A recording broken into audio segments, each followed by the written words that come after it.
क्या आपको लगता है कि आपने बहुत सारे आईपीओस में अप्लाई किया है लेकिन आपको अलॉटमेंट नहीं हो रहा? कहाँ पे तो गलती हो रही होगी कि आपको रिक्वायर्ड अलॉटमेंट नहीं हो रहा? तो आज इस वीडियो में हम बात करेंगे कि आईपीओ में अप्लाई करते वक्त लोग अक्सर क्या गलतियां करते हैं और उसको हम कैसे इंप्रूव करें ताकि हमारे अलॉटमेंट के चांसेस बढ़ जाए। और साथ ही में हम बात करेंगे रूट मोबाइल के आईपीओ के बारे में।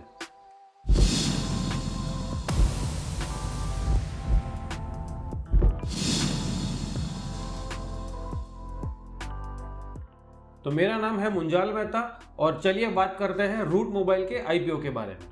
तो ये कंपनी बेसिकली एक मोबाइल टेक्नोलॉजी और क्लाउड कम्युनिकेशन सर्विस प्रोवाइडर की कंपनी है। इसकी दो तीन बहुत ही खास बात है। सबसे पहली खास बात कि इसके बुक्स पे या इसकी बैलेंस शीट पे डेट एकदम ही नेग्लिजिबल है। तो इनके फाइनेंशियल्स जो है उस डेट के ना होने के कारण बहुत ही स्ट्रांग हो जाते हैं।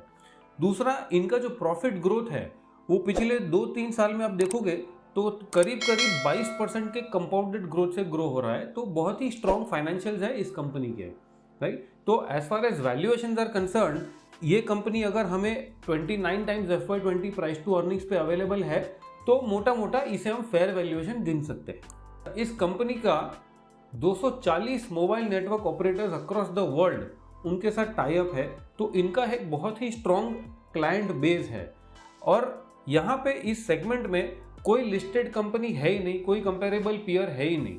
तो इसके वजह से इसके वैल्यूएशन को एक प्रीमियम देना भी जस्टिफाइड है। आखिरी बात, ये आईपीओ जो है आने के बाद इस कंपनी की साइज करीब करीब 2000 करोड़ होगी।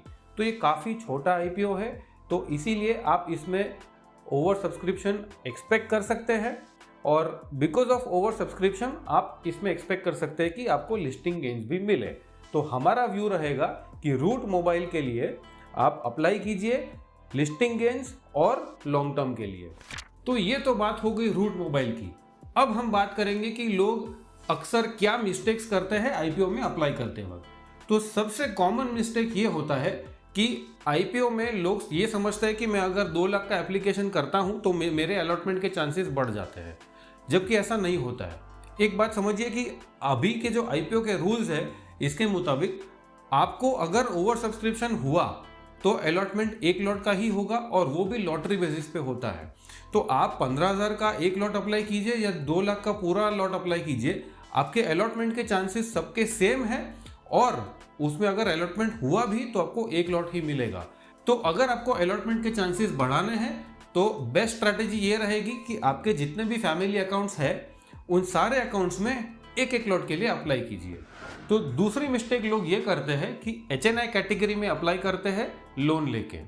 तो ये मिस्टेक समझने के लिए पहले ये समझिए कि HNI कैटेगरी में अलॉटमेंट होता कैसे है। जैसे रिटेल में आपको 1 लॉट ही मिलेगा, वो भी लॉटरी बेसिस पे। HNI कैटेगरी में अलॉटमेंट होता है प्रो रेटा बेसिस पे। प्रो रेटा मतलब क्या कि अगर वो HNI कैटेगरी में आईपीओ मान लीजिए 100 टाइम ओवर सब्सक्राइब हुआ है तो आपके 1 करोड़ के एप्लीकेशन पे आपको केवल 1 लाख का अलॉटमेंट मिलेगा।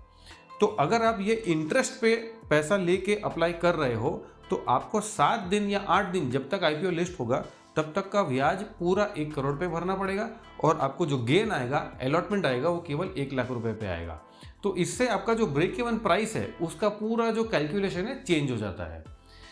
दूसरा क्या होता है कि HNI कैटेगरी में जो अलॉटमेंट होता है या जो एप्लीकेशन होता है वो लास्ट डे पे होता है। तो इसको पहले से जज करके रखना कि कितना अलॉटमेंट आएगा या कितना एप्लीकेशन होगा, ये बहुत ही डिफिकल्ट है। जैसे अभी जो हैप्पीएस्ट माइंड्स का आईपीओ आया उसमें पहले 2 दिन तो कुछ HNI कैटेगरी में किसी ने अप्लाई नहीं किया, लेकिन आखिरी दिन पे इतना डिमांड रेज हो गया कि वो 350 टाइम्स ओवर सब्सक्राइब हो गया। यानी कि किसी ने अगर 3.5 करोड़ का एप्लीकेशन किया है तो उनको अलॉटमेंट आएगा केवल 1 लाख रुपए का।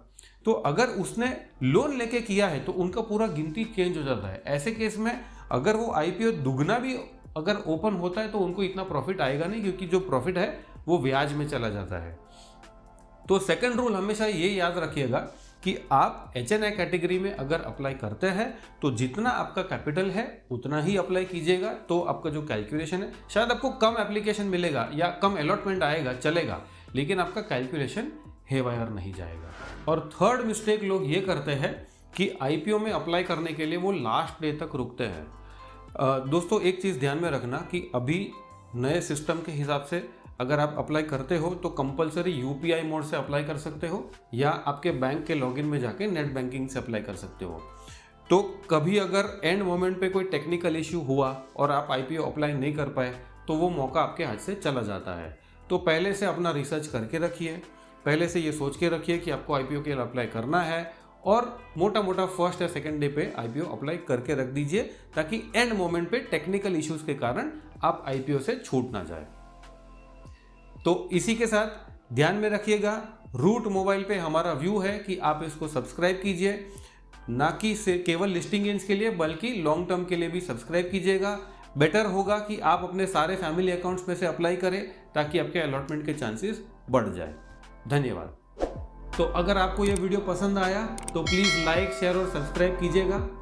साथ ही में हम ऐसे काफ़ी सारे नए वीडियोस या नई सीरीज़ लाने वाले हैं। हमारी अगली सीरीज़ होगी ऑन फाइनेंशियल प्लानिंग या बेसिक्स ऑफ फाइनेंशियल प्लानिंग, जिसमें हम कोशिश करेंगे कि आपको वो बेसिक टूल्स दे जिससे आप अपना खुद का फाइनेंशियल प्लान बना सकें।